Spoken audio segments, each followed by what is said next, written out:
Please give a warm welcome to one of my favorites, Jimmy O.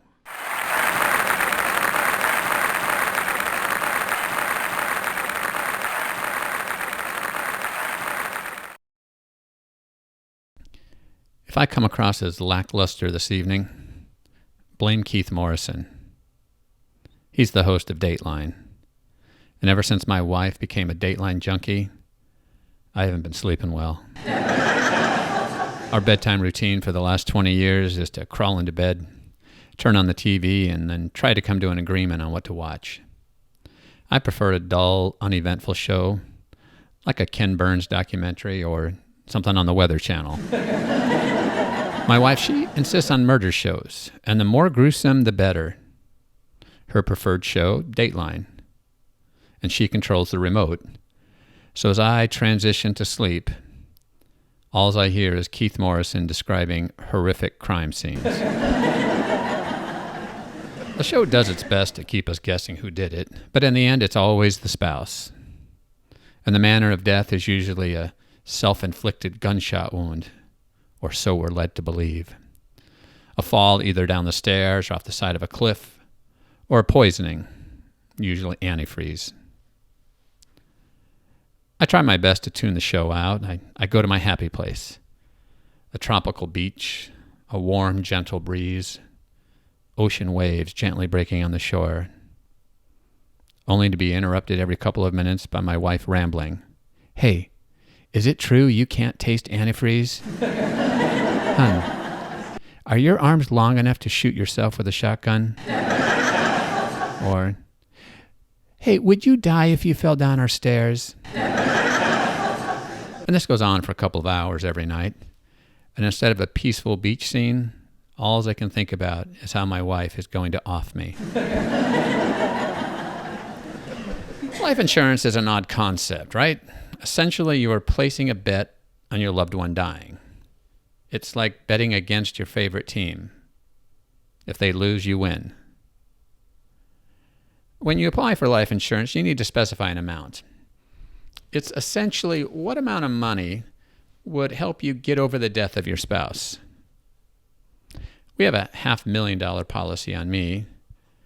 I don't know if I should be offended or relieved. Is that all it takes, $500,000 to get over my death? But on the other hand, if it was $1 million, I may not be talking to you all this evening.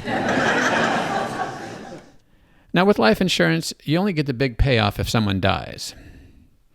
And every year when my wife gets the renewal in the mail and has to write another check, she says, well, that was a waste of money. I then respond, I am so sorry. I should have died. I'm sorry.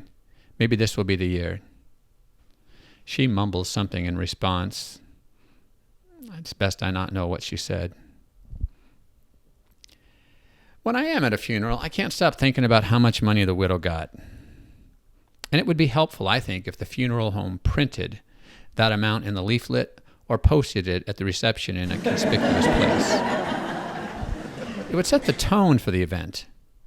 A huge payout would have more of a festive mood, more of a glass half full. A tiny payout would be more somber. It also makes a big difference in your exchange with the widow. It's either, I'm so sorry for your loss.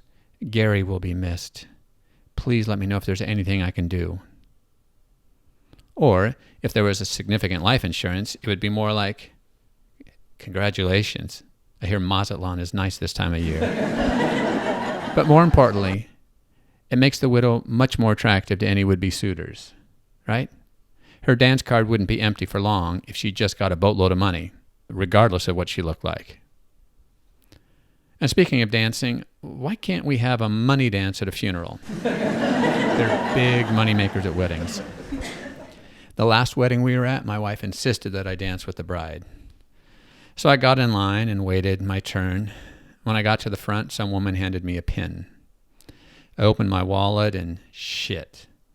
All I had was a 20. So I pinned it on the bride and unpinned 2 5s. A money dance would help defray some of the cost, and funerals are expensive. The average funeral costs $10,000, and that's just the base plan. That doesn't include bagpipes, releasing white doves, or a bobblehead figure of the deceased. My wife is after me to start planning for our funerals. She said it would be a burden to our kids, especially while they are grieving our departure. It would be unfair to put them in a position of having to make decisions about the casket, the burial plot, flowers, music. If it's anything like the effort they put into my 50th birthday, I'll be lucky if my body's even picked up from the morgue. I considered donating my body to science, but so far no takers. Every application I've put in has been rejected.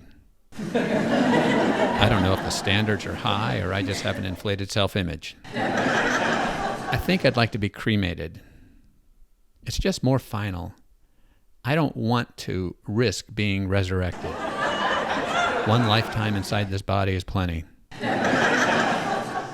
But I do worry that if I am cremated, it's quite likely my wife gets away with my murder. You can't get a lot of forensic evidence from a pile of ashes. Thanks, everyone. You've been wonderful. Have a good night.